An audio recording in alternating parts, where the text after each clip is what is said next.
ಈಗ ನಮ್ಮ ಇಂಡಸ್ಟ್ರಿಯಲ್ ಅವರು ಮಾತಾಡುವಾಗ ಹೇಳ್ತಾ ಇದ್ರು, ನಾವು ಇವತ್ತು ಈ ಹಬ್ಬವನ್ನು ಯಾವ ಲೆವೆಲ್ಗೆ ನಾವು ತಗೊಂಡೋಗಿದ್ದೀವಿ ಅಂದ್ರೆ ಬರೀ ನಾವು ಸಹಕಾರ ನೀಡುವುದು ಮಾತ್ರ ಅಲ್ಲ, ಈಗ ಬೇರೆ ಬೇರೆ ಹಬ್ಬಗಳನ್ನು ಆಚರಿಸುವಾಗ ನಮ್ಮ ಸಹೋದರ ಧರ್ಮದವರು ಕೂಡ ಅದನ್ನು ಪ್ರೋತ್ಸಾಹಿಸುವ ರೀತಿಯಲ್ಲಿ ಈಗ ಗಣೇಶ ಹಬ್ಬದಲ್ಲಿ ಬಂದಾಗ ನಮ್ಮ ಮುಸ್ಲಿಂ ಸಹೋದರರು ನಮಗೆ ಗಣೇಶದ ಒಂದು ಹಾಡುಗಳನ್ನು ಹಾಡಿಸಿ ನಮ್ಮನ್ನು ಉತ್ಸಾಹಿಸಿರುವುದು. ಅದೇ ರೀತಿ ಈದ್ ಮಿಲಾದ್ ಇದ್ದಾಗ ನಮ್ಮ ಬೇರೆ ಧರ್ಮದ ಸಹೋದರರು ಅದನ್ನು ಮತ್ತೆ ಬೇರೆ ಒಂದು ಹಾಡುಗಳನ್ನು ಹಾಡಿಸುವ ಮೂಲಕ ಅವರನ್ನು ಕೂಡ ಸ್ವಾಗತಿಸುವುದು. ಇವತ್ತು ಇದು it's a very welcome step in Hubli. ಇದನ್ನು ನಾವು ಮುಂದಕ್ಕೆ ಇದನ್ನು ತಗೊಂಡೋಗಿದ್ದೀವಿ ಅಂದ್ರೆ ಯಾವುದೇ ರೀತಿಯ ಸಂದರ್ಭಗಳಲ್ಲಿ ನಮಗೆ ಸಮಸ್ಯೆಗಳು ಬರಲ್ಲ. ಯಾಕೆ ಇದನ್ನು ಹೇಳ್ತಾ ಇದ್ದೀನಿ ಅಂದ್ರೆ, ಇವತ್ತಿನ ನಮ್ಮ ಕಾಲದಲ್ಲಿ ಮನುಷ್ಯ ನಾವು ಹುಟ್ಟಿದಾಗಿಂದ ಈ ಒಂದು ಪ್ಲಾನೆಟ್ ಅಲ್ಲಿ ಹುಟ್ಟಿದಾಗಿಂದ ಈವರೆಗೆ ಸುಮಾರು ವಿಷಯಗಳನ್ನು ಕಲಿತಾನೆ ಇದ್ದಾನೆ, ಸುಮಾರು ವಿಷಯ ಕಲಿತಾ ಇದ್ದಾರೆ. ಇವತ್ತು ಕೂಡ ನಮ್ಮ ಸ್ವಾಮೀಜಿಗಳು ಹೇಳಿದ್ದಾರೆ, ನನಗೂ ಕೂಡ ಇಲ್ಲಿ ಬರುವ ಮಟ್ಟ ಕನ್ನಡ ಗೊತ್ತಿರಲಿಲ್ಲ, ಇಲ್ಲಿ ಬಂದ್ಮೇಲೆ ಕನ್ನಡ ಕಲ್ತಿದ್ದೆ. ಯಾರು ಬೇಕಾದ್ರೂ ಏನ್ ವಿಷಯ ಬೇಕಾದ್ರೂ ಕಲಿಬಹುದು. ಆದ್ರೆ ಈಗ ಆದಿ ಕಾಲದಲ್ಲಿ ಮನುಷ್ಯ ನೋಡಿದ್ದಾನೆ ಒಂದು ಮೀನ್ ತರ ಈಜುವುದು ಹೇಗೆ ಅಂತ. ಯಾಕಂದ್ರೆ ಈಜುವುದು ಮನುಷ್ಯನ ಸ್ವಭಾವ ಅಲ್ಲ. ಜನರಲಿ ಮೀನನ್ನು ನೋಡಿತಾ ಮೀನ್ ತರ ಹೆಂಗೆ ನೀರಲ್ಲಿ ಈಜು ಅಂತ ನೋಡಿತಾ ಈಜಕ್ಕೆ ಕಲ್ತಿ ಬಿಟ್ಟಿದ್ದಾನೆ. ಆಮೇಲೆ ಹಕ್ಕಿ ನೋಡಿತಾ ಮೇಲೆ ಹಕ್ಕಿ ಹೆಂಗ ಹಾರ್ತದೆ, ನಮ್ಗೆ ಹಾರಕ್ ಆಗುದಿಲ್ಲ, ಹೆಂಗೆ ಹಾರುವುದು ಅಂತ ನೋಡಿತಾ ಏರೋಪ್ಲೇನ್ ಅನ್ನು ಕಂಡುಹಿಡಿತ. ಈ ತರ ಮನುಷ್ಯ ಬೇರೆ ಬೇರೆ ರೀತಿಯಲ್ಲಿ ಬೇರೆ ಬೇರೆ ಪ್ರಾಣಿಗಳನ್ನು ನೋಡಿ ಸುಮಾರು ವಿಷಯಗಳನ್ನು ಕಲಿತಿದ್ದ ಮನುಷ್ಯ ಇನ್ನೊಬ್ಬ ಮನುಷ್ಯ ಜೊತೆಗೆ ಹೆಂಗೆ ಇರಬೇಕು ಎಂಬುದು ಮಾತ್ರ ಈಗವರೆಗೂ ಕಲಿತಾನೆ ಇದ್ದಾನೆ. ಆ ವಿಷಯ ನಮ್ಗೆ ಅರ್ಥ ಆಗುತ್ತೆ.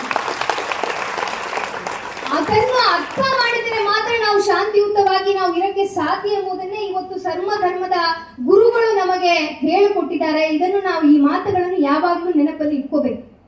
ನಾನು ಕೂಡ ಸುಮಾರು ಧರ್ಮದ ಪುಸ್ತಕಗಳನ್ನು ನಾವು ಓದಿರುವುದರಿಂದ ಎಲ್ಲಾ ಧರ್ಮದಲ್ಲಿನೂ ಹೇಳಿರುವ ವಿಷಯ ಒಂದೇ ಇದೆ, ಮನುಷ್ಯನಾಗಿ ನಡ್ಕೊಬೇಕು, ಇನ್ನೊಬ್ಬ ಮನುಷ್ಯನಿಗೆ ಗೌರವ ಕೊಡಬೇಕು, ಇನ್ನೊಬ್ಬ ಧರ್ಮವನ್ನು ಕೂಡ ನಾವು ಎತ್ತಿ ಹಿಡಿಬೇಕು, ಅದನ್ನು ಕೂಡ ನಾವು ಗೌರವದಿಂದ ನಡ್ಕೊಬೇಕು ಎಂಬುದೇ ಎಲ್ಲಾ ಧರ್ಮಗಳು ಹೇಳಿದೆ. ನಾನು ಅಲ್ ಕುರಾನ್ ಓದಿದ್ದೀನಿ, ಭಗವದ್ಗೀತೆನೂ ಓದಿದ್ದೀನಿ, ಗುರು ಗ್ರಂಥ ಸಾಹಿಬನ್ನು ಓದಿದ್ದೀನಿ, ಬೈಬಲ್ ಅನ್ನು ಓದಿದ್ದೀನಿ. ಇದೆಲ್ಲ ಓದಿದಾಗಲೂ ಕೂಡ ನಾನು ಕಂಡಿಡಿದ್ದು ಒಂದೇ ವಿಷಯ. ಉದಾಹರಣೆಗೆ ಕುರಾನ್ ಅನ್ನು ನಾವು ತಗೊಂಡ್ರೆ ಅಲ್ ಕುರಾನ್ ಹೇಳ್ತದೆ ಲಕ್ಕುಂ ದೀನುಕ್ಕುಂ ವಲಿಯ ದೀನ್ ಅಂತ. ನಿಮ್ಮ ಮಾರ್ಗ ನಿಮ್ಗೆ, ನಮ್ಮ ಮಾರ್ಗ ನಮ್ಗೆ, ಏನೇನು ನಿಮ್ಗೆ ಇಷ್ಟ ಇದೆ ಅದನ್ನ ಮಾಡಿಯಪ್ಪ ಅಂತ. ಈಗ ಒಂದು ಊರಿಗೆ ಹೋಗಬೇಕಾದ್ರೆ ಫ್ಲೈಟ್ ಅಲ್ಲಿನೂ ಹೋಗ್ಬೋದು, ಬಸ್ ಅಲ್ಲಿನೂ ಹೋಗ್ಬೋದು, ಟ್ರೈನ್ ಅಲ್ಲಿನೂ ಹೋಗ್ಬೋದು. ನಿಮಗೇನ್ ಕಂಫರ್ಟಬಲ್ ಇದೆಯೋ ಅದರಲ್ಲಿ ಹೋಗಿಯಪ್ಪ. ಎಂಡಾಗಿ ನಾವು ಏನ್ ನಮ್ಮ ಉದ್ದೇಶ ಇರೋದೇನು, ನೀವು ಊರಿಗೆ ಹೋಗಿ ಸೇರ್ಬೇಕಷ್ಟೇ. ನೀವು ಯಾವುದಿಂದ ನೀವು ಹೋದ್ರೂ ನಿಮ್ಗೆ ಏನೇನು ಕಂಫರ್ಟಬಲ್ ಇದೆ ಅದರಲ್ಲಿ ಹೋಗಿ ಅಂತಾನೆ ಹೇಳಿದ್ದಾರೆ. ಅದೇ ರೀತಿಯಲ್ಲಿ ನೀವು ಎಲ್ಲ ಒಂದು ಧರ್ಮದನ್ನು ನೀವು ತೆಗೆದು ನೋಡಿದ್ರೆ ಅದೇ ಒಂದು ವಿಷಯನೇ ಹೇಳ್ತಾ ಇದೆ. ಧರ್ಮಕ್ಷೇತ್ರ ಗುರುಕ್ಷೇತ್ರ ಸಮವೇತ ಯುತ್ಸವ ಸೈವ ಕಿವ ಗುರುವತ ಸಂಜಯ ಅಂತ ಫಸ್ಟ್ ಶ್ಲೋಕದಲ್ಲಿ ಭಗವದ್ಗೀತೆನ ಅದನ್ನೇ ಹೇಳ್ತೀವಿ. ಧರ್ಮವನ್ನು ಹೇಳಕ್ಕೆ ಮಾತ್ರ ಈ ಒಂದು ಭೂಮಿನಲ್ಲಿ ಧರ್ಮಗಳನ್ನು ನಾವು ಉಂಟು ಮಾಡಿದೀವಿ, ಧರ್ಮದ ರೀತಿಯಲ್ಲಿ ನೀವು ನಡ್ಕೊಳ್ರಿ ಎಂಬುದೇ ಎಲ್ಲ ಹೇಳ್ತಾ ಇದೆ. ಒಂದೇ ಒಂದು ವಿಷಯ ಅಲ್ ಕುರಾನ್ ಅಲ್ಲಿ ಫಸ್ಟ್ ಸೂರಾನಲ್ಲಿ ಹೇಳ್ತಾರೆ, ಬಿಸ್ಮಿಲ್ಲಾಹಿರ್ ರಹ್ಮಾನಿರ್ ರಹೀಮ್ ಅಲ್ಹಮ್ದುಲಿಲ್ಲಾಹಿ ರಬ್ಬಿಲ್ ಆಲಮೀನ್. ಇದು ಈ ಒಂದು ಸೂರಾವನ್ನು ತಮಗೆ ಹೇಳಬೇಕಂತ ನನಗೆ ಇಷ್ಟ ಆಗಿದೆ. ಸಮಯದ ಅವಕಾಶ ಇದ್ರೆ ಅದನ್ನು ನಾನು ಹೇಳ್ತೀನಿ.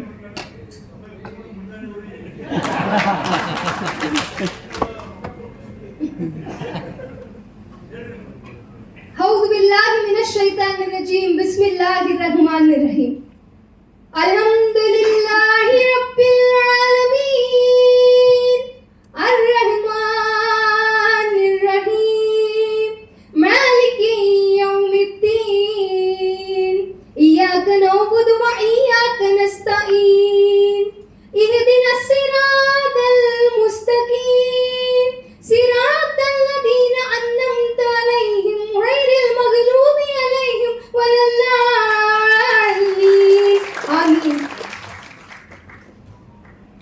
ಇದು ಅಲ್ ಕುರಾನ್ ಅಲ್ಲಿ ಫಸ್ಟ್ ಇರುವ ಒಂದು ಸೂರ ಇದೆ.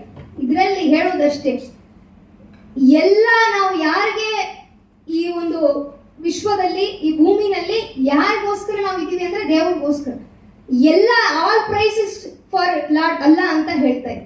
ಅಂದ್ರೆ ನಾವು ಇವತ್ತು ಒಂದು ಒಳ್ಳೆ ಮಾರ್ಗ ದೇವರು ಏನ್ ಮಾರ್ಗ ತೋರಿಸಿದಾನೆ ಆ ಮಾರ್ಗದಲ್ಲಿ ಹೋದ್ರೆ ಯಾವ ಸಮಸ್ಯೆಗಳು ಬರಲ್ಲ ಎಂಬುದೇ ಇದರ ಸಾರಾಂಶ ಇದೆ. ಹಾಗಾಗಿ ನಮ್ಗೆ ಯಾವ ಮಾರ್ಗ ತೋರಿಸಿದ್ದಾರೆ ಎಂಬುದನ್ನು ನಾವು ಅರ್ಥ ಮಾಡಿಕೊಳ್ಳುವುದರಲ್ಲಿ ಇವತ್ತು ನಾವು ವಿಫಲರಾಗಬಾರದು, ಅದರಲ್ಲಿ ಸಫಲ ಆಗಬೇಕು ಎಂಬ ವಿಷಯವನ್ನು ನಾವು ಎಲ್ಲರನ್ನು ಕೂಡ ಅರ್ಥ ಮಾಡಿಕೊಳ್ಬೇಕು. ಎಲ್ಲ ಧರ್ಮಗಳು ಹೇಳಿರುವ ವಿಷಯಗಳ ಎಲ್ಲರೂ ಕೂಡ ಅರ್ಥ ಮಾಡಿಕೊಂಡ್ರೆ ಈ ತರ ಒಂದು ಭಿನ್ನಾಭಿಪ್ರಾಯ ವ್ಯತ್ಯಾಸಗಳು ನಮ್ಮ ಹತ್ರ ಬರುವುದೇ ಇಲ್ಲ. ಆ ವಿಷಯವನ್ನು ನಾವು ಯಾವವರೆಗೆ ನಾವು ಅರ್ಥ ಮಾಡ್ಕೊಳ್ಳೋದಿಲ್ಲ ಆವರೆಗೆ ಮನುಷ್ಯರಲ್ಲಿ ಈ ತರ ಒಂದು ಭಾವನೆಗಳು ಈ ತರ ಒಂದು ವ್ಯತ್ಯಾಸಗಳು ಇದ್ದೇ ಇರ್ತದೆ ಎಂಬುದೇ ನಾವು ಎಲ್ಲಾ ವಿಷಯಗಳನ್ನು ನಾವು ಕಲಿಬೇಕಾಗಿರುವ ಒಂದು ಅನನ್ಯಾನ್ ಚಿಂತೆಯಂತೋ ಮಾನ್ಯ ಜನ ಪರ್ಯುಭಾಷತೆ ದೇಶಂ ನಿತ್ಯಾಭಿಯುಕ್ತಾನಾಂ ಯೋಗಕ್ಷೇಮಂ ವಹಾಮ್ಯಗಂ ಅಂತ ಹೇಳ್ತಾ ಇದೆ ಗೀತೆ.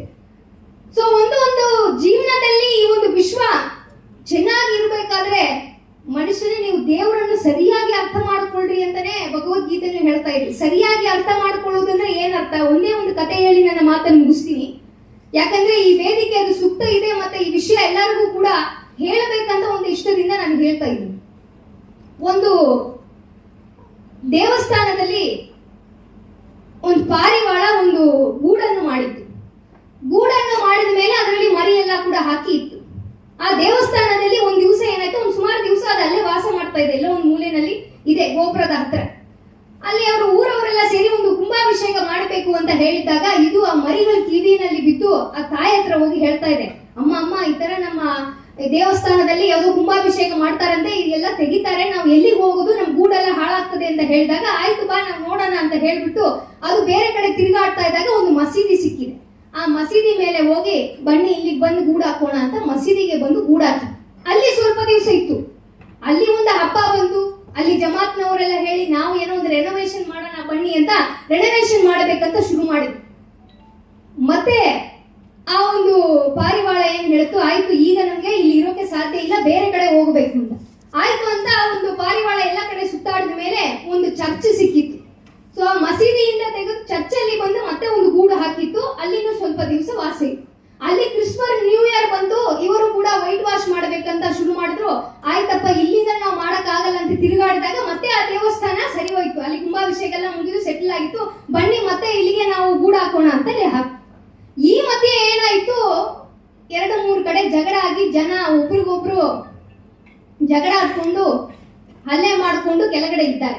ಇದನ್ನು ನೋಡಿದ ಮೇಲೆ ಆ ಪಾರಿವಾಳ ಮರಿಗಳು ಇರ್ತಾವಲ್ವಾ, ಅದು ಓಡ್ ಬಂದು ತಾಯಿ ಹತ್ರ ಹೇಳ್ತಾ ಇದೆ, ಏನಮ್ಮ ಇದು ಏನ್ ನಡೀತಿದೆ, ಈ ಮನುಷ್ಯರೆಲ್ಲ ಈ ಒಬ್ರಿಗೊಬ್ರು ಜಗಳ ಆಡ್ಕೊಂತಾರಲ್ಲ ಏನಾಯ್ತು ಅಂತ ಕೇಳ್ತಾ ಇತ್ತು.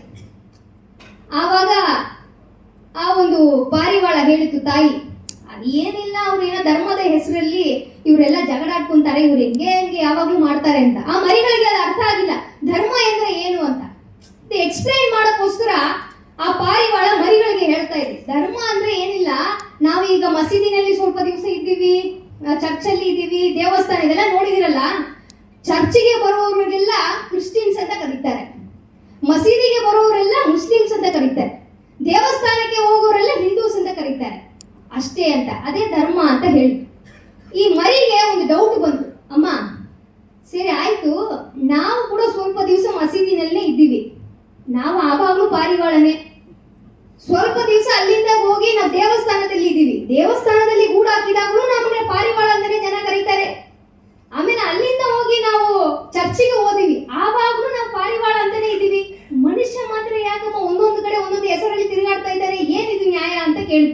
ಅದಕ್ಕೆ ಆ ಪಾರಿವಾಳ ತಾಯಿ ಹೇಳಿದ ಆನ್ಸರನ್ನೇ ನೀವು ನೋಡ್ಬೇಕು. ಅದು ಹೇಳಿತು, ಹೌದ್ರಿ, ಇದು ಅವರಿಗೆ ಗೊತ್ತಿಲ್ಲದರಿಂದನೇ ಅವ್ರು ಕೆಳಗಡೆ ಇದ್ದಾರೆ, ನಾವೆಲ್ಲ ಮೇಲ್ಗಡೆ ಇದ್ದೀವಿ ಅಂತ ಹೇಳಿ.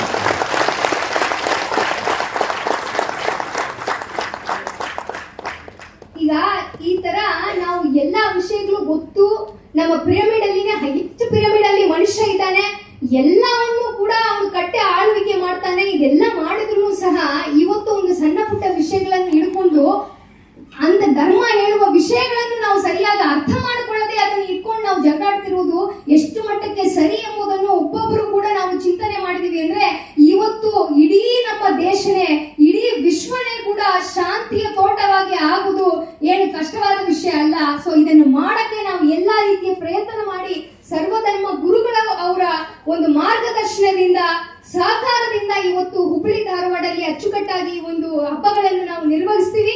ಮುಂದಿನ ದಿವಸಗಳಲ್ಲಿನೂ ಸಹ ತಮ್ಮ ಎಲ್ಲರ ಸಹಕಾರದಿಂದ ನಾವು ಇದೇ ರೀತಿಯಲ್ಲಿ ಮಾಡ್ತೀವಿ. ಅದಕ್ಕೆ ನಮ್ಮ ಎಲ್ಲ ಅಧಿಕಾರಿಗಳು ಸಿದ್ಧರಿದ್ದಾರೆ ಎಂಬುದನ್ನು ಈ ಒಂದು ಅಭಿನಂದನಾ ಕಾರ್ಯಕ್ರಮ ಮೂಲಕ ತಮ್ಮ ಎಲ್ಲರಿಗೂ ಹೇಳುತ್ತಾ ನನ್ನ ನಮಸ್ಕಾರಗಳನ್ನು ಹೇಳ್ತೀನಿ. ಧನ್ಯವಾದ.